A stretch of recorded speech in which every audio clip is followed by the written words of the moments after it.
আসসালামু আলাইকুম। আজকে আমি নিয়ে এসেছি ডিমের কোরমা নিয়ে হাজির হলাম। এখানে আমি একটি কারি পাতিল নিব। কারি পাতিলে পেঁয়াজ কুচি কাঁচামরিচ দিয়ে ভালো করে ভেজে নিব। তারপরে একটু পানি দিব। পানি দেওয়ার পরে এখানে আমি কিছু পেঁয়াজ বাটা দিব, তারপরে দিব বাদাম বাটা আর পরিমাণ মতো লবণ, সব কিছু দিয়ে ভালো করে কষাবো। আর একটু কালারের জন্য আমি কালারের জন্য দিয়ে দিব আমি মরিচের গুঁড়া। মরিচের গুঁড়া দিয়ে এটা ভালো করে কষাবো। কষানো হয়ে গেলে আমি এখানে ডিমগুলো আলাদা সিদ্ধ করে আমি ভালো করে ঘি দিয়ে ভেজে রেখেছিলাম, সেই ডিমগুলো আমি এখন দিব, দিয়ে কষাবো।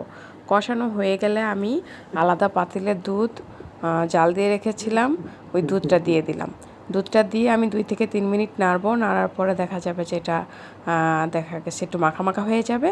বাস মাখা মাখা হলে নামিয়ে ফেলবে। বাস হয়ে গেল আমার ডিমের কোরমা। আল্লাহ হাফেজ।